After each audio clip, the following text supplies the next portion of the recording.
and thanks for joining me for a brand new episode of Disclosure. Of course, unless this happens to be the summer rerun season, then what you're listening to is an almost new episode, or as they like to say in the secondhand shops, a previously enjoyed episode or new to you. My name is Sean Boonstra, the somewhat regular host of this program, and I say somewhat because in addition to doing this show, I also have a heavy travel schedule. So once in a while, you'll hear somebody else's voice coming from behind this microphone. And if it's my wife's voice you hear, well, then you can count your blessings, because not only is she a nicer person than me, and all the votes are in, my wife is far nicer than I am, but she's also got a much more pleasant voice to listen to. My voice has been compared to that of Mr. Haney on Green Acres because it still cracks like a 12-year-old adolescent boy. So my wife is much better to listen to, and I know this for sure because I have heard myself as I'm driving down the freeway. I've turned on the radio, I've heard my voice, and I've come to this conclusion. There really ought to be some microphone tests before you're ever allowed to set foot into a studio. They ought to test it and make sure that your voice is not rubbing people's fur the wrong way. There really ought to be regulations that protect you, the listener, from untrained voices that threaten to wreak havoc on the peace and tranquility that was yours before you turned on the radio today. But, just before you reach for the dial, before you agree with me and say, that's not a voice I want to listen to, you should probably know that I've got a really good guest coming up on today's show. And not only does he have a better voice for radio than I do, he's actually got a really great accent to go along with it. Now, if you're living in Australia, I'm giving the whole thing away now. If you're living in Australia, you won't hear an accent because it'd just be a natural voice. But if you're an American, we all know that Australians have really cool voices and really cool accents. You're going to hear that today. But before I get to that guest, before I reveal who it is, I want to read you something I found in the news a little while ago. Now, it's not a news story. It made the rounds a couple of months ago on social media, and so there's a chance you've heard this before. But I don't want to be the only program in the whole world that didn't mention this. Here's the story. It turns out, a few weeks ago, a couple in my old home province of British Columbia, up in Canada, they got a lot of flack in social media because they adopted a pot-bellied pig from the SPCA. And when they realized they weren't prepared to take care of this pig as it got larger and grew older, well, they ate it. They ate their pet pig. Now, there aren't a lot of stories from small-town Canada that actually make it into the news down here in the United States, but for some reason, this one triggered everybody. Here's the story from Newsweek magazine. Where is it here? Let me look. A pet Vietnamese pot-bellied pig, the story reads, that was adopted from a Canadian Society for the Prevention of Cruelty to Animals was killed and eaten by its new owners, sparking outrage within the Vancouver Island animal rights community. Now, I got to interject here. It's also sparked outrage around the world at this point.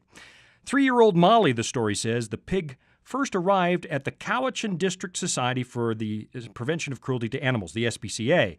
Then on January 19th, a couple adopted Molly. However, nearly a month later, on February 16th, I shouldn't have laughed at that. You just heard me laugh about this before we even get to the heart of the story.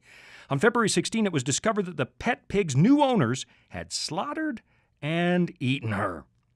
Brandy McKee, a resident of Vancouver Island and a pig owner, discovered Molly's sordid fate through friends and social media. I guess the problem was that the owners of this pig not only killed and ate it, but they posted pictures on Snapchat of them seasoning the meat and cooking it. So everybody was up in arms. Now, I get it. If you're a pet owner and an animal lover, I get it. You don't want Molly to get eaten. I understand that. It seems terribly offensive and very insensitive to you.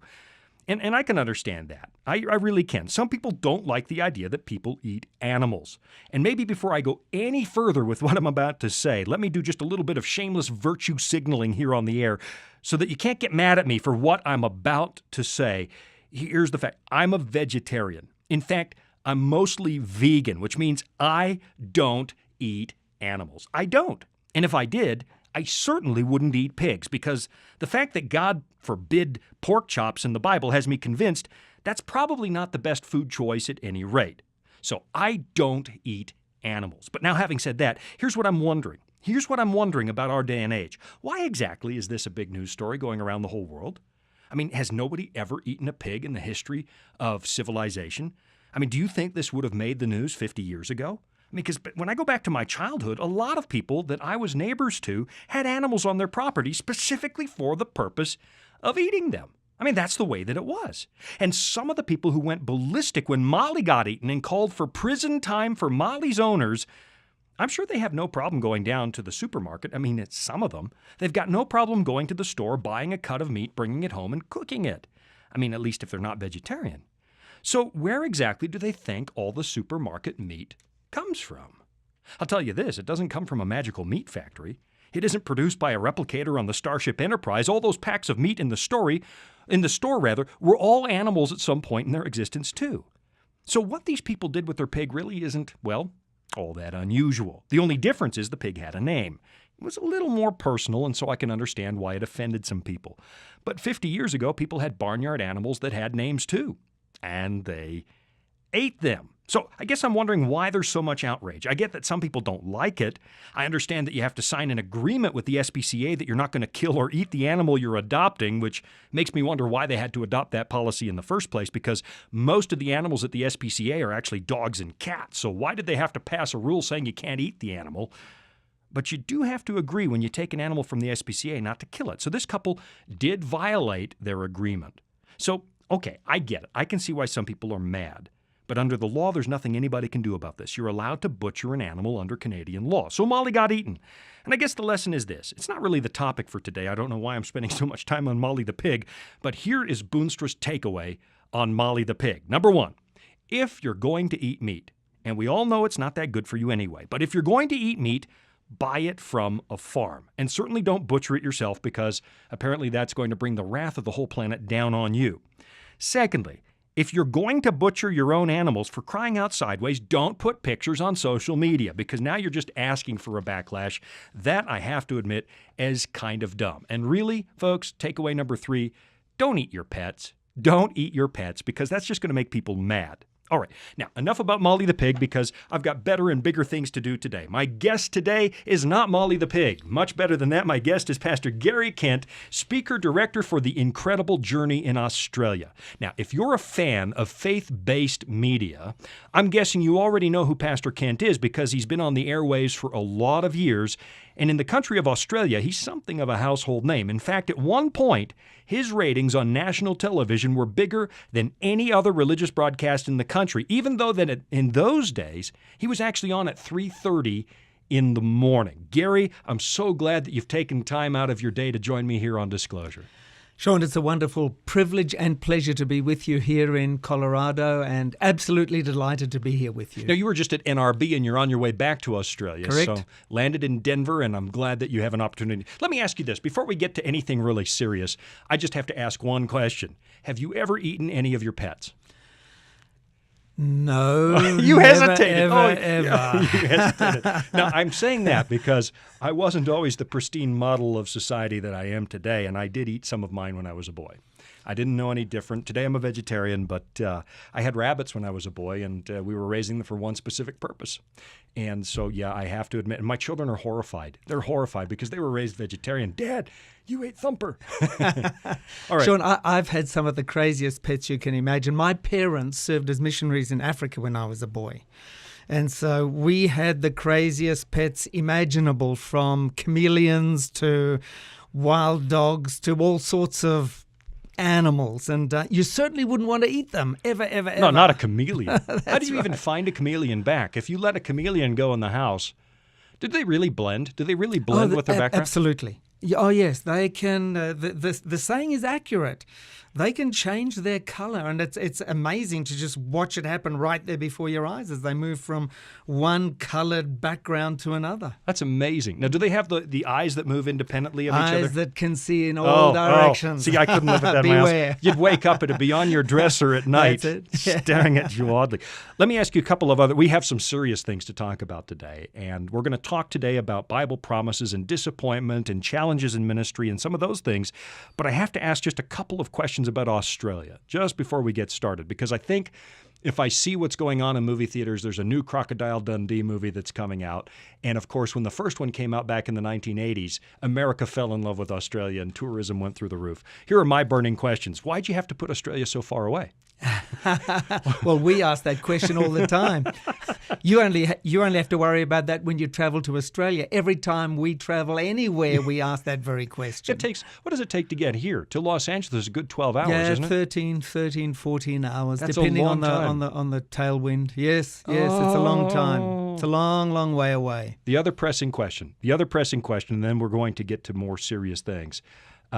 I mean, other than, it feels like it takes 2 weeks to get to Australia on an airplane. And I try to stop in Hawaii, but I think that route no longer exists. It's a direct flight. Now, there is a new route that's open, and that is from Sydney to Dallas.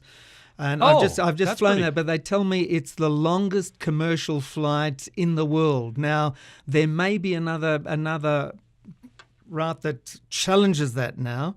But it's a long, long way. That's about 15 hours. That's too long. It's a long hike. And, of course, those seats are so comfortable. The other quick question, we're going to come up against a break, but this one I want to know because I didn't pay attention. I've been to Australia a few times and into South America. Does the water in the toilet really go the other way? Well, we always say it goes the wrong way in the Northern Hemisphere. I'm told it does. To be honest with you, I've never really checked it out. What is it, the Coriolis effect or something like that? I'm not sure what it is. I've tried. I need to pay attention because I think I'm coming down to visit you. You are indeed. In August. Looking forward to it. And I'll be able, if you can't find me, I'll be in the privy. Conducting experiments. Yeah, conducting experiments of flushing the toilet. And that kind of thing. I'm so glad you're here. You were just at NRB, which is the National Religious Broadcasters Convention, and you were just there visiting. And you've just started out on a new project. We're only 2 minutes to our first break, but you've got a brand new project going in Australia. What is it? We've started a new television ministry called The Incredible Journey.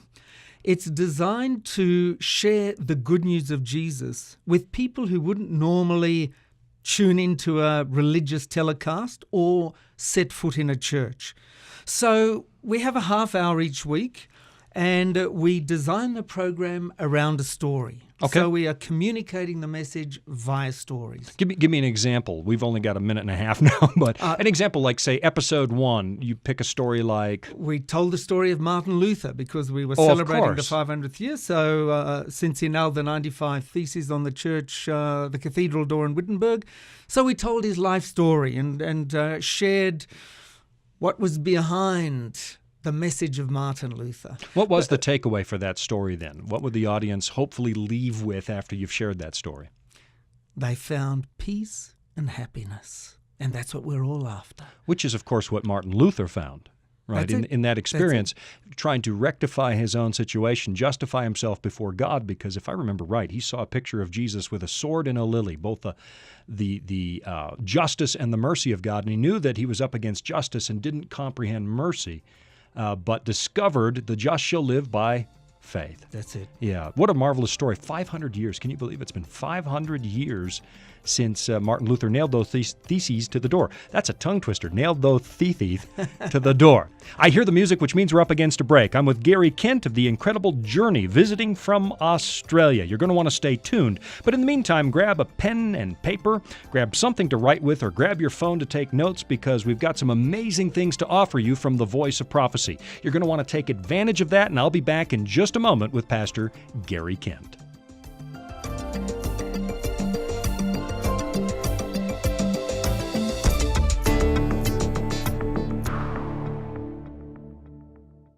Are you searching for answers to life's toughest questions?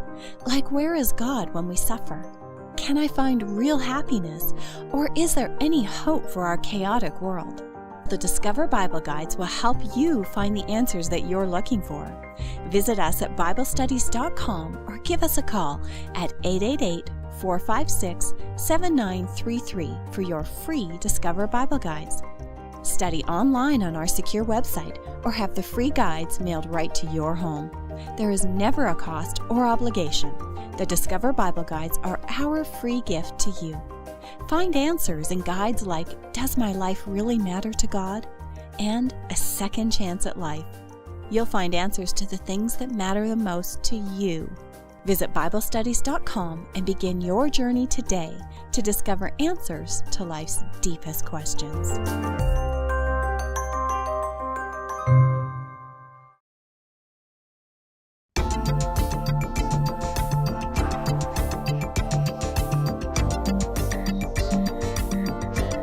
And we are back from the break. My name is Sean Boonstra. You're listening to Disclosure. My guest today is Pastor Gary Kent of The Incredible Journey, visiting in the United States of America on his way back to Australia from the National Religious Broadcasters Convention, which was held where, Gary? That was in this year in Nashville. It was in Tennessee. Nashville. That's Did you get over to the Grand Ole Opry? Well, it was right there. Oh, it was. Not that I spent any time there, but it was right. Well, I've been there. by the Grand Ole Opry. I've never been in. I think I might enjoy that if it was the right performance, or if they were doing some gospel music maybe for me. Or fascinating place. Nashville magnificent, is. Magnificent. I was going to say, did you visit Elvis's house? But that's not in Nashville. That's in Memphis. Nashville. I have been to Elvis's house. Have Just you really? Curious, passing through and thought, this is the place. Walked in there. I think they call it Graceland. Graceland, right? Yes. Yeah. I've never been there. Oh, wow. They say that he's got like his car's on display, and his rec room is on display, and even his bathroom is on display. It's all there. Yeah. All there. My daughter lives in Tennessee, and she's going to college in Tennessee. At Southern is the name of the university there in Collegedale, Tennessee. And so we do get out there once in a while. Right near Chattanooga. Chattanooga. Right there. What a pretty little town that is. Beautiful place. Your new show in Australia is The Incredible Journey. I was just looking at your website online. It's theincrediblejourney.tv. And I'm looking, there's a show here called The Battle Box. And I just learned something new while we're on our break. It says Fort Canning is located in the middle of Singapore. And I had no idea it was there. What is Fort Canning? Fort Canning is the ancient hilltop fortress of Singapore. And everything began at Fort Canning. That's why it was there, and that was used to protect the merchants, the sailors who would come by there. And it's been used right down through time, right through to the Second World War. No Amazing kidding. place. If you're ever in Singapore, visit Fort Canning and the Battle Box. Just don't chew gum. Don't chew gum. You'll get a caning, you will.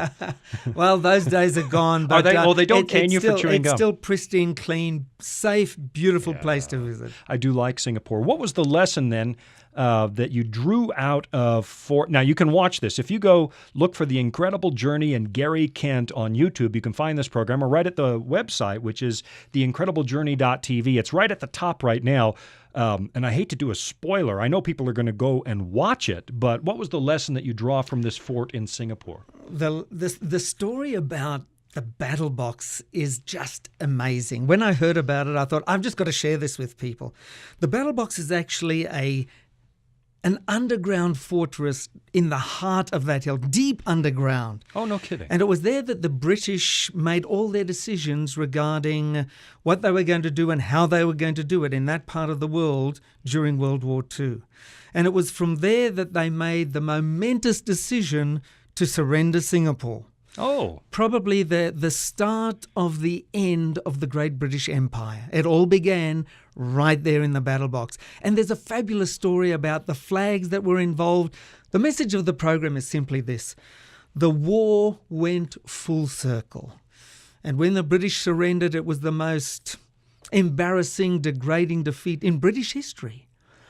Well, the sun never sets on the British Empire. That was the way it was. That was the way it was. But it all began to crumble right there in the battle box in Singapore. You know, there's a stained glass window in British Columbia in the Legislative Assembly where they've got the Union Jack underneath the sun, and the sun is literally setting on the British Empire in that glass window. And I laughed when I saw it. They won't remove it. Everybody loves the fact that there is one window somewhere in this world where they got it wrong.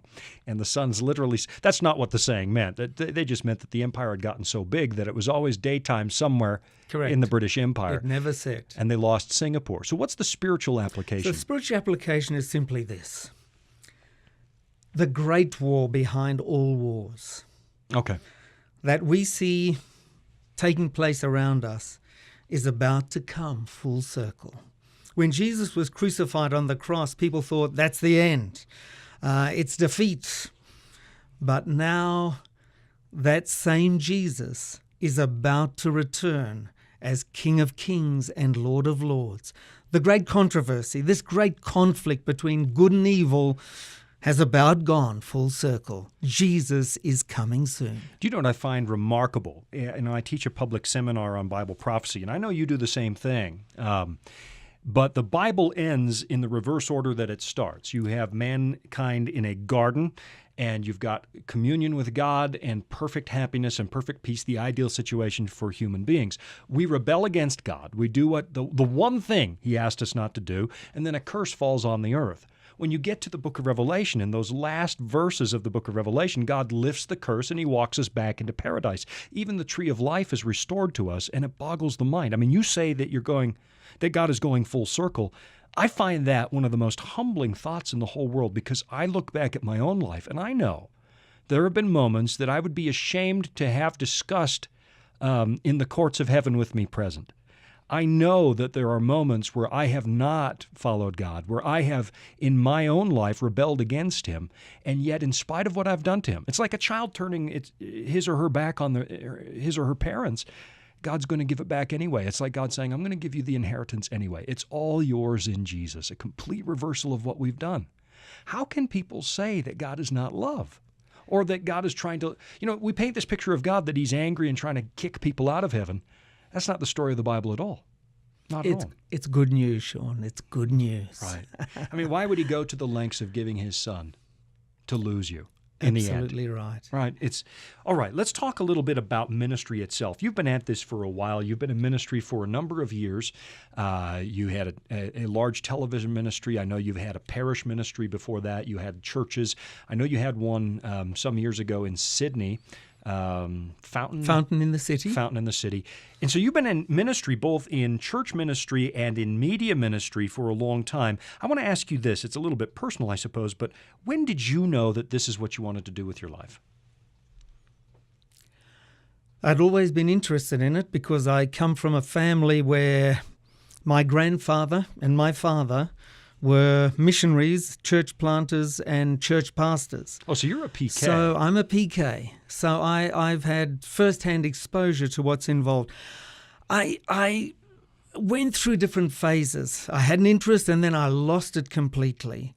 But when I sat down and analyzed it, when I got to my late teens, I thought, I'm going to search this out and investigate it for myself. So I bought myself a backpack and an air ticket from the bottom of the world, Australia, and I traveled through the East, Southeast Asia, up into China, Tibet. I wanted to, in particularly, have a close look at the Eastern religions and see what they had to offer and compare it to what I had known. In other words, I wanted to find out whether there was a better way, a different way. So you actually went out, even though you were raised by missionaries and pastors, you went out to explore what else the world had to offer. Sean, ultimately, we've each got to make our own decision. It doesn't matter who our grandparents or our parents were. We've got to be convinced in our own mind as to what is right and what is best, and whether or not there is a God, and if there is, who is He? So you actually went through that phase of life as well. Is He really there? Is there a God? Correct. How did you Yes. come to the conclusions you came to? What happened to you? Well, as I say, I took it seriously. I traveled the East. I went to Tibet. In those days, it was a closed area, almost Oh. impossible to get there. So you saw the prayer wheels and the flags. I saw the and prayer wheels. I saw them prostrating themselves on the floor and dragging themselves for literally hundreds of kilometers or miles. These pilgrims trying to make it right with God, find inner peace, and ultimately, in a sense, that's all.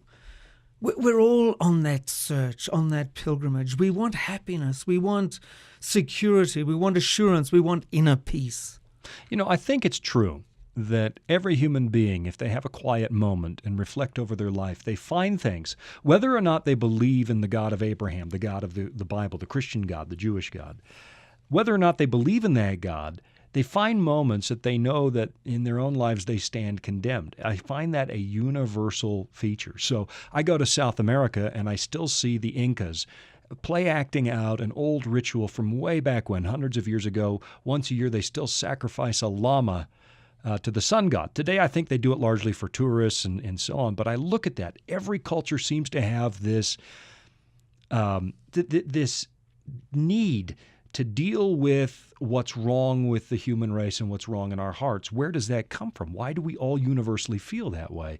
And I imagine that must have made quite an impression on you to watch them sort of try to reconcile the anguish in their own hearts by committing, well, you mentioned Martin Luther earlier. He was doing the same thing, wasn't he? Mm-hmm. Flaying his own back. The search for inner peace, the search for contentment and happiness. And I discovered it's only found in Jesus. Jesus is the way, the truth, and the life, and there is no other way. If you want true happiness, establish that relationship. He's there. He's given his all for us. And now, what a wonderful experience to know Jesus and to have him as our best friend. I know it's popular in the 20th century for people to talk about a moment where they had a conversion experience and it took half a second and there's a flash of light in the room but traditionally Christians have understood that it happens that way for some, and for others it's a process. And do you remember a moment where you said, okay, I'm all in with the religion of my forefathers, Jesus is also mine? Do you remember a moment where you came to that conclusion? Not specifically a moment. I never had an Apostle Paul Damascus Road experience. Oh, that's, I guess, what I was describing. It was more a process, a search, a coming to a realization, an understanding. But yes, there is a time when eventually you say, that's it. I've done my due diligence here. I've done my search. I've checked it out, and this is it. This is it. I guess that some people assume from that moment on there's never another question or never another, because you're a minister and there's never questions, there are never doubts, there are never challenges. That's not necessarily certain, is it? If only, life is so unstable, uncertain, that we have our ups and our downs, and there are still occasions when we have our doubts, and we've got to deal with them. We've got to deal with them. I think there's an important point that you've just made, and I want to underline it before we head into our next break. I know there are people listening, and I know you're out there because I was once one of you. I used to listen to people's fantastical conversion stories. It happened in a moment, a flash of light, and I heard people say, oh, a bolt of electricity passed through my body, and it was like angels were in the room. And I kept thinking, well, what's wrong with me? Because that has never ever happened. Historically, if you look at what Christians have taught, they haven't always taught instantaneous conversion or the Damascus experience that Paul had. There's nothing wrong with you. It's not always a sensational moment. Correct. And there's a process. God works with some people for years and years and years, and you can't define one moment where you suddenly said, aha. There would be a moment where you stepped into the waters of baptism, but in a moment where you may have made your final decision. But that moment can be years in the making. But even after conversion, it's not done. God continues to work with us. He continues to answer our questions. He continues to let us pass through experiences. We're going to talk about that in just a moment after the break. After conversion, all of the challenges don't disappear. Walking with Jesus is the experience of a lifetime, and not until we stand in glory is it finished. And even then, I think our education might continue even in the courts of heaven. But as far as developing into a Christ-like character or growing closer to Him, I think that goes on throughout your entire life. I hear the music playing. We have to take a break. Gary, when we come back, let's talk a little bit about challenges and how to face them. We'll be right back.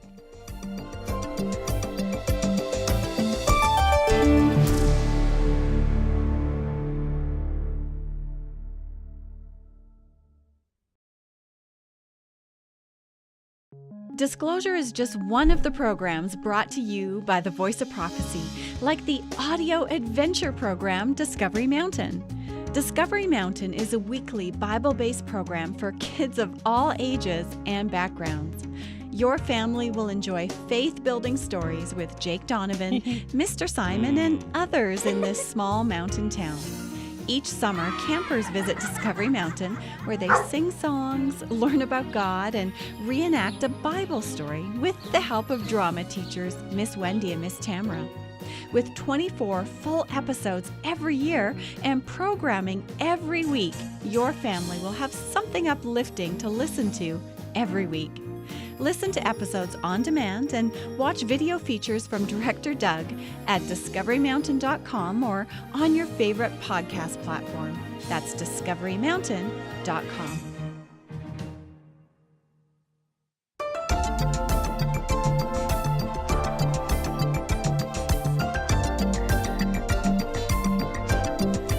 Now, I am not a golfer, but if this was a game of golf, we'd be halfway down the 13th hole. I think that would be 3/4 of, or the beginning of the 3/4, whatever.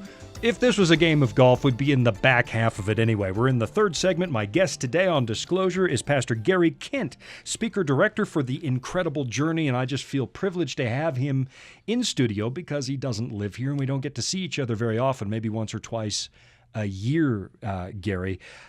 Just before the break, we were talking about the fact that some people experience conversion in an instantaneous moment, and other people, well, it progresses over the course of a lifetime. I can see that God worked, in hindsight, I can see that God worked with me over many, many years. And some years I just wasn't listening.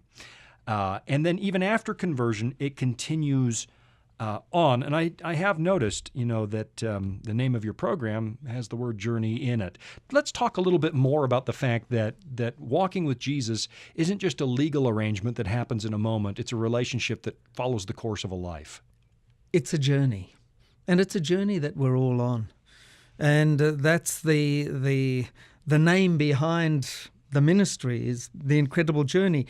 I spent some time recently in a little town called Bedford in England, and I was there to tell the story or film a program on an amazing man by the name of John Bunyan. I love that story. Isn't it fantastic? Do you know that the book that he wrote is the most popular book ever written in the English language? Pilgrim's Progress. Pilgrim's Progress. And it tells the story of the pilgrimage that we're all on. Now, let me just make a pitch for whoever owns the rights to Pilgrim's Progress. I don't know who that is. Folks, if you have never read this book, I think you'll be shocked at how biblically literate our forefathers were, and B, just the profound thoughts that are in that book. But anyway, if you've never read Pilgrim's Progress and you're a Christian or exploring Christianity, that's one you have to add to your library. It's a must read. And here's what's truly amazing about it, talking about challenges.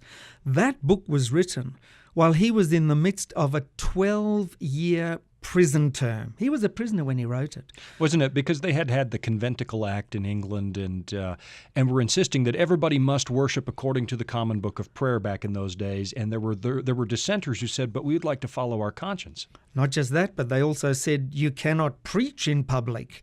Here was a man who'd discovered Jesus. And Jesus was his best friend. He couldn't keep that to himself. He had to tell others. He had to share it. And he used to stand out in the public square and tell the good news about Jesus. And for that particular crime, so-called crime, he was thrown in jail for 12 years. Fascinating.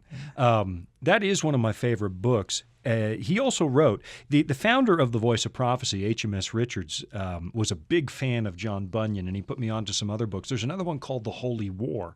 And in The Holy War, John Bunyan compares the human mind to a city with 5 gates, the eye gate, the ear gate, basically your 5 senses. And he says, temptation can't get to you unless you agree to open the gates. God gave you an incredible mind that is impervious to temptation unless you agree to it.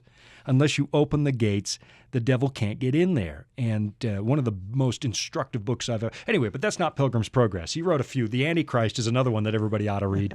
But Pilgrim's Progress covers just about every aspect of the Christian experience, doesn't it? It's the journey from Jerusalem, or the city of sin here on this earth, to the New Jerusalem. And he covers the experience that we all go through in some shape or form.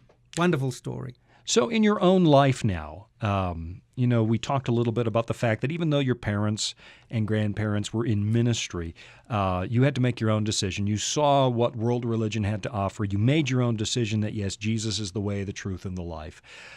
Since that moment, there have been challenges. We don't need to get into that. We've all faced them. I faced a huge one back in 2010 where I thought I was going to lose my life. And you and your family have been through some things recently, the kinds of things that we all go through and that actually shake our faith if we don't have our faith anchored in the right place.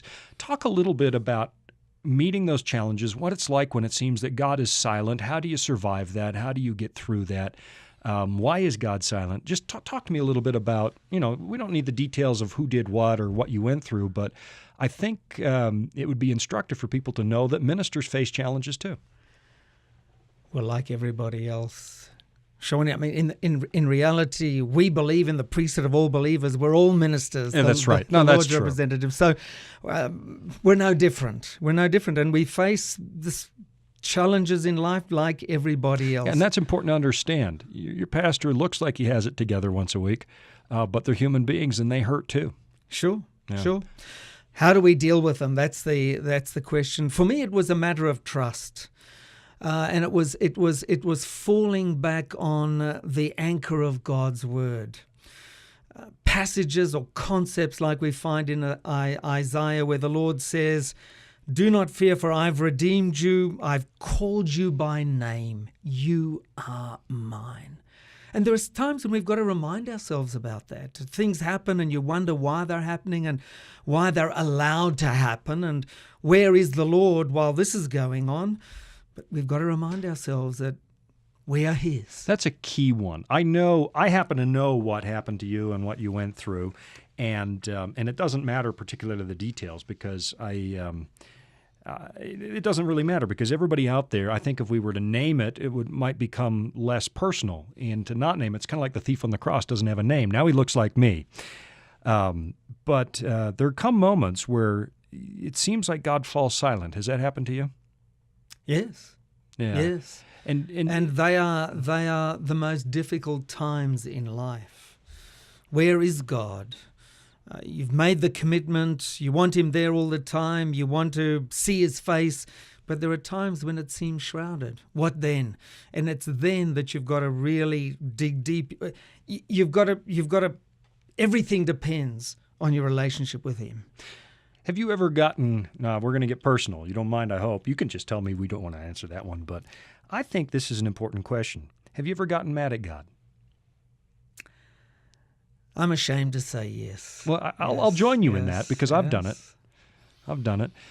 Is that okay? I think the Lord understands. Okay. I think He understands. Look, there are times when I've shaken my fist in the face of God and called out and in despair, really. But God is always there. He's got big shoulders, I've discovered. I've done it. I mean, I'm asking you the question not because I'm trying to put you on the spot, but I bet everybody out there has gotten angry. Everybody who's listening today has gotten angry at God at some point, and you need to understand that doesn't mean you're lost at that moment. As a matter of fact, I think the one condition that I'm worried about in human beings is apathy. If you're angry at God, you're still interested in a relationship with Him. You're just not understanding it. Quite a few years ago now, it was early back in 2010, I mentioned it a moment ago, I got terribly sick, and I now call it failing the Job test. I failed the Job test because at the bottom of it, Gary, I remember laying in a hospital bed and I lost my temper. And I said things to God like, all right, I gave you my whole life. I went into ministry. I do nothing but preach the gospel and work for you. And this is how I'm going out like this? I'm going to die and leave behind a single mom. I got mad at God. And about a day later, I realized, oh my goodness, Sean, why did you think you were so special? Every Bible character went through this. Job came through with flying colors and you just failed the test. And it was an opportunity to examine what I was made out of. I don't think God approved of what happened to me. I don't think it was His idea, but He did use it to teach me something about myself. Have you found that to be true? Absolutely. When I look back now, I can see the leading of the Lord.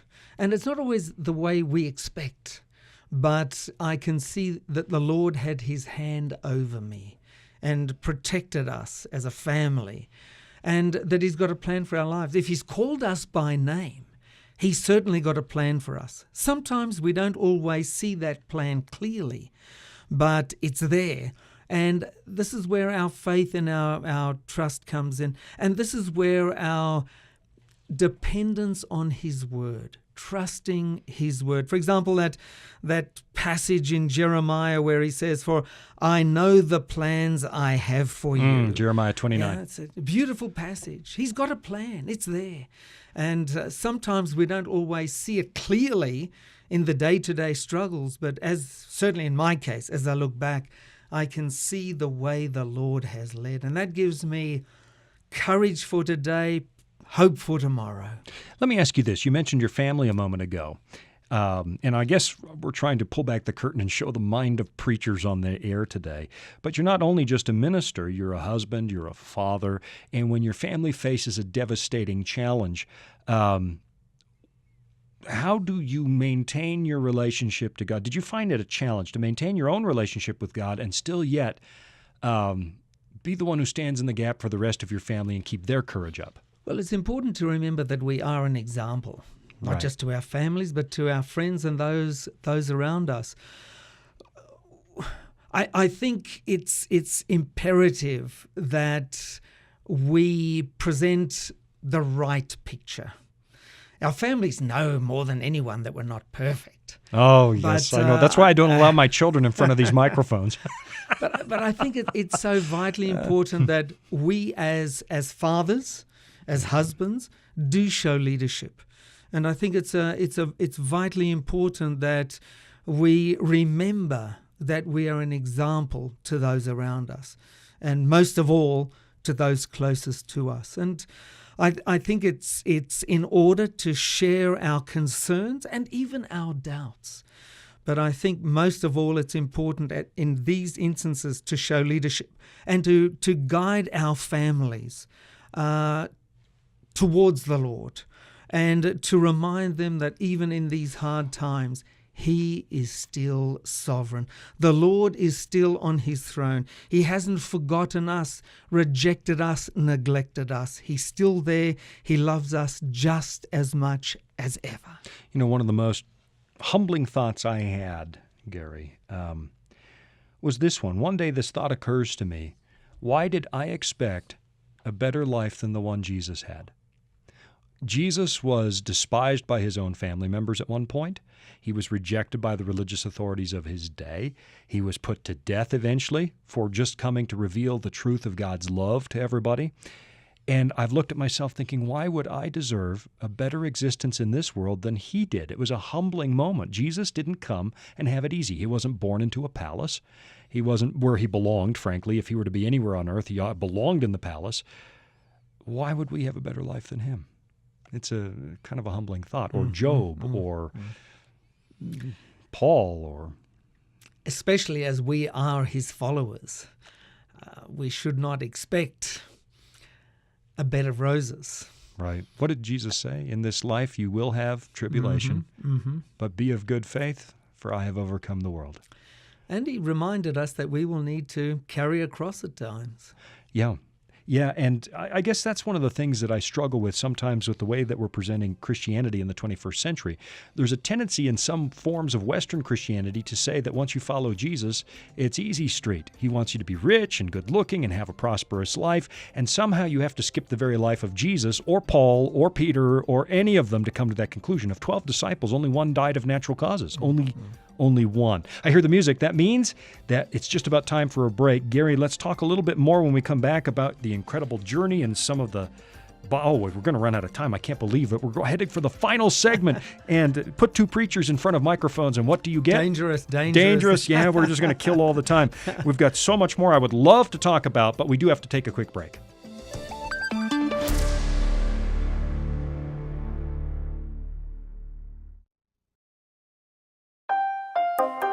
Are you searching for answers to life's toughest questions like, where is God when we suffer? Can I find real happiness? Or is there any hope for our chaotic world? The Discover Bible Guides will help you find the answers you're looking for. Visit us at BibleStudies.com or give us a call at 888-456-7933 for your free Discover Bible Guides. Study online on our secure website or have the free guides mailed right to your home. There is never a cost or obligation. The Discover Bible Guides are our free gift to you. Find answers in guides like, Does my life really matter to God? And A Second Chance at Life. You'll find answers to the things that matter most to you in each of the 26 Discover Bible Guides. Visit BibleStudies.com and begin your journey today to discover answers to life's deepest questions.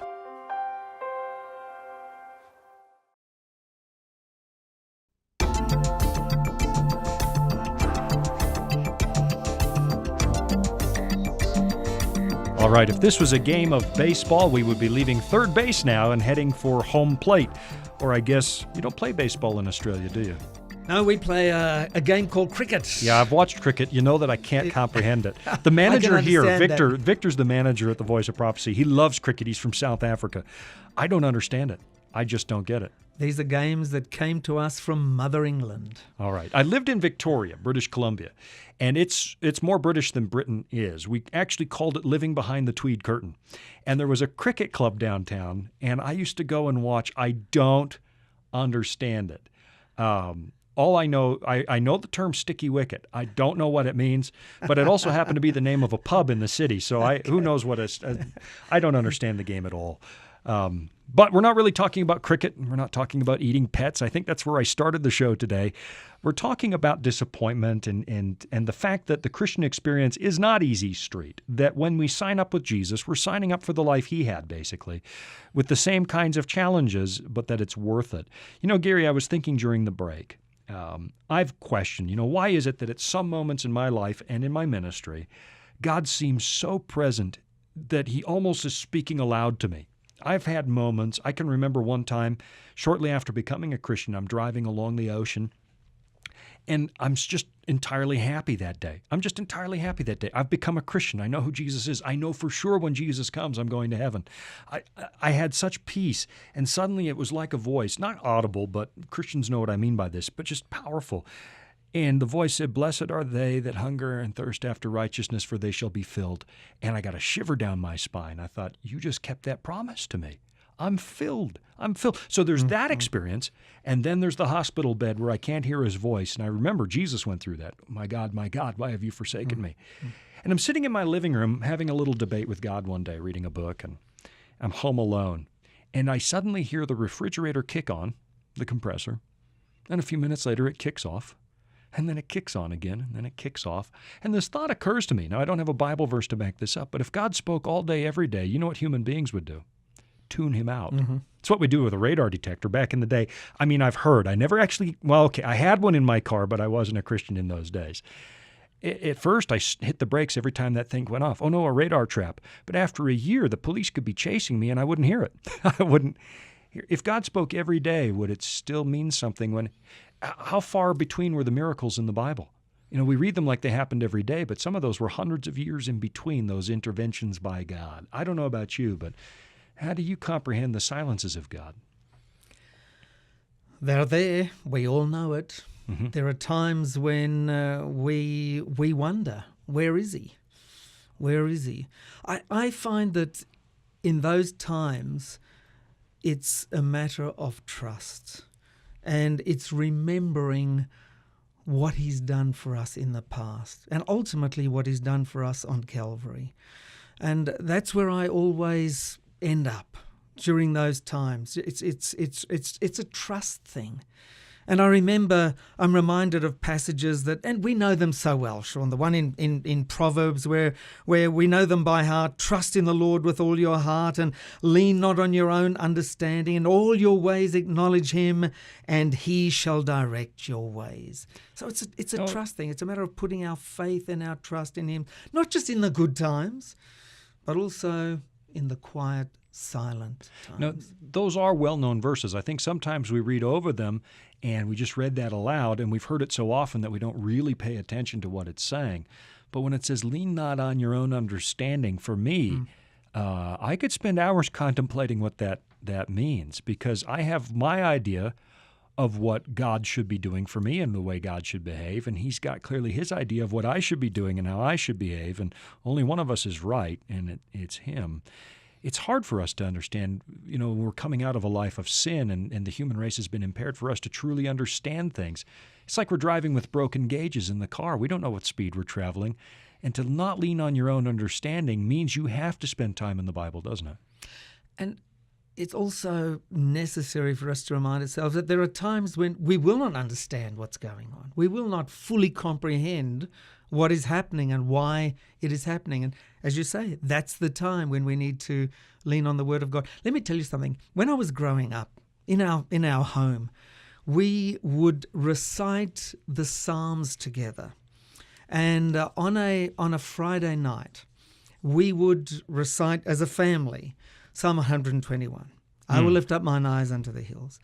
You know, during the most difficult times, it was those passages that came back to mind. In that psalm, the Lord says, He promises, I'm your keeper. I'm your protector, your provider. I'm going to preserve you. And it was those passages that basically gave me the courage, the assurance that all is going to be well. All is going to be well. Do you suppose that sometimes God lets us go through a trial so that we have to listen to Him? That we actually have to become a little more intentional about listening? Well, I have found that it certainly strengthens my relationship with Him. When you're gliding along and all is well, it's easy to forget your dependence on Him and the role that He really plays in your life. But when the going gets tough, it certainly reminds you that you need Him, and without Him you are nothing, and that there's no future. You know, I hate to admit what I'm about to admit, but I can identify with what happens in Daniel chapter 4. There's Nebuchadnezzar standing on the palace, and he's built quite an empire for himself, and he's standing on top of his palace, and he says, "Is this not great Babylon that I have built?"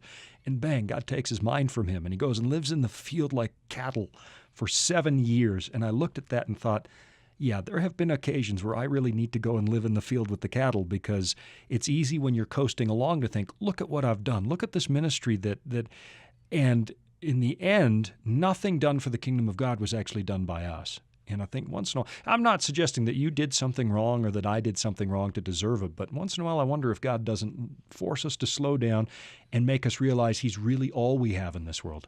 It's a reminder. It's a reminder. And yeah, you could be right, Sean. We need them. Yeah, I'm not accusing you of anything, Gary. I'm not. I know for me, at the end, I knew I needed it. I think looking back at these experiences, the ups and the downs in our lives, we recognize that we are stronger because of them. We see the hand of the Lord, and What's the old saying? Whatever doesn't kill you will make you stronger. That's not in the Bible, folks. That is not in the Bible. Well, I now thank the Lord. I know this sounds strange, but I thank the Lord for putting me through some of these experiences, because I can see how they've benefited me, how I've grown as a result of these experiences. So there is hope. There is hope. Trust in the Lord. Well, let me say this. Let me say this to you, and I don't think I've ever told you this, but I've watched you face challenges in ministry, and you have been an encouragement to me, because, I'll make you blush on radio, but you made an effort to remain Christ-like. You've made an effort to express your faith even on days when it didn't feel good, your life. And so I think you passed the Job test, and I know I failed it, but and I know you don't argue with me. There's no point arguing.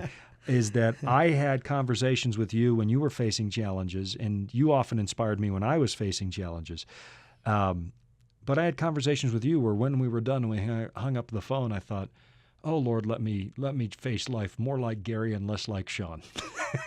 The Lord is good, Sean. He knows what we can stand, what we can bear.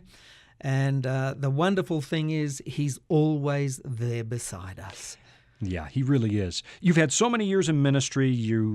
God really blessed what you did on television in Australia. 3:30 in the morning had a bigger audience than almost any other media ministry out there. God was actually waking people up to watch what you were doing. We have stories, I know they're true stories, of God waking people up in the middle of the night to turn on their television inexplicably. They didn't understand why, and then they heard you present the gospel. As you look back over, I don't know how many years you've been doing ministry. For me, I just passed the 25 mark recently. Okay, I'm about 10 years ahead of you. You're Sean. 35 years in ministry.